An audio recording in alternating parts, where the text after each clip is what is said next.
அங்கே புன்னை மரத்தினடையில் லிங்கத்தை நிறுவி வணங்கி சாப விமோசனம் பெற்றாள். அம்பிகை சாப விமோசனம் பெற்ற தலமே கபாலீஸ்வரர் கோயில். அம்பிகை மயில் வடிவம் கொண்டு இறைவனை வணங்கியதால் திருமயிலை என்றும் மயிலாப்பூர் என்றும் அழைக்கப்படுகிறது. மயில் வடிவம் எடுத்த அம்பிகை கற்பகவல்லி தாயாக அருள் புரிகிறாள். கைலையே மயிலை மயிலையே கைலை என்று போற்றப்படும் இங்குதான் கபாலீஸ்வரர் அருளால் பாம்பு தீண்டிய பூம்பாவையை திருஞான சம்பந்தர் உயிர் பிழைக்க செய்தார். இந்த தலத்தில் வழிபடுவோருக்கு மனநிம்மதி, தீராத நோய்கள் தீரும் என்பது ஐதீகம். சிவனாரின் நெற்றியிலிருந்து வழிந்த வியர்வை துளியிலிருந்து ஜலந்தரன் எனும் அசுரன் தோன்றினான். தேவர்களையும் பிரம்மா விஷ்ணு போன்ற தெய்வங்களையும் வெற்றி கொண்ட ஜலந்தரன் சிவபெருமானையும் எதிர்த்து போரிடச் சென்றான். சிவனார் தரையில் ஒரு சக்கரத்தை வரைந்து அதை பெயர்த்தெடுத்த பிறகு தன்னுடன் போருக்கு வரலாம் என்று கூறினார். ஜலந்தரன் அந்த சக்கரத்தை பெயர்த்தெடுத்ததுடன் அதை தன் தலையிலும் வைத்துக் கொண்டான். அதன் விளைவாக அவன் தன் அழிவை தானே தேடிக்கொண்டான். அனைத்து உலகங்களையும் அழிக்கும் அல்ல அந்த சுதர்சன சக்கரத்தை பெற விரும்பிய திருமால் சிவபெருமானை குறித்து தவம் இயற்றினார். 1000 தாமரை மலர்களை பறித்து வந்த திருமால் ஆதிசிவனாரை பூஜித்தார். அவரை சோதிக்க திருவுள்ளம் கொண்ட சிவபெருமான் ஒரு தாமரை மலரை மறைத்து விட்டார். மனம் தளராத திருமால் தன் கண்களில் ஒரு கண்ணையே பிடுங்கி சிவபெருமானுக்கு அர்ச்சிக்க துணிந்தார்.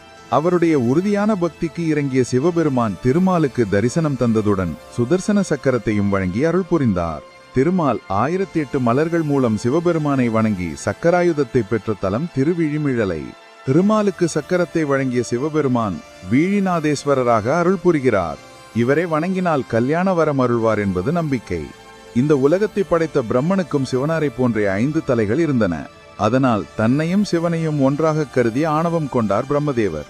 பிரம்மதேவருக்கு பாடம் புகட்ட விரும்பிய சிவன் பிரம்மாவின் 5 தலைகளில் ஒன்றை கொய்து படைப்பு தொழிலையும் பறித்துவிட்டார். தன்னுடைய தவற்றை காலம் கடந்தே உணர்ந்த நான்முகன் சிவபெருமானிடம் சாப விமோசனம் அருளும்படி கேட்டார்.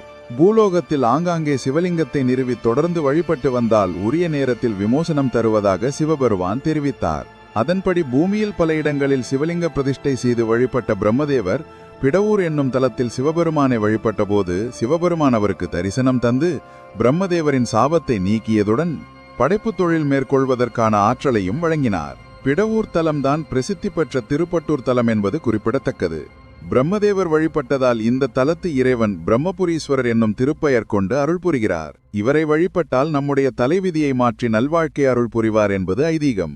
மகத நாட்டை ஆண்ட மகத மன்னன் விபுதை தம்பதிக்கு யானைத்தலையும் மனித உடலும் கொண்ட மகன் பிறந்தான். அவனுக்கு கஜமுகாசுரன் என்று பெயரிட்டு வளர்த்தனர். சிறந்த சிவபக்தனான இவன் சிவனாரை நோக்கி தவமியற்றி அரிய வரங்களை பெற்றான். எவராலும் அழிக்க முடியாத ஆற்றலும் தேவர்களை குற்றேவல் செய்யும் பாக்கியமும் பெற்ற கஜமுகன் விசித்திரகாந்தி என்பவளை மணந்து மதங்கபுரத்தை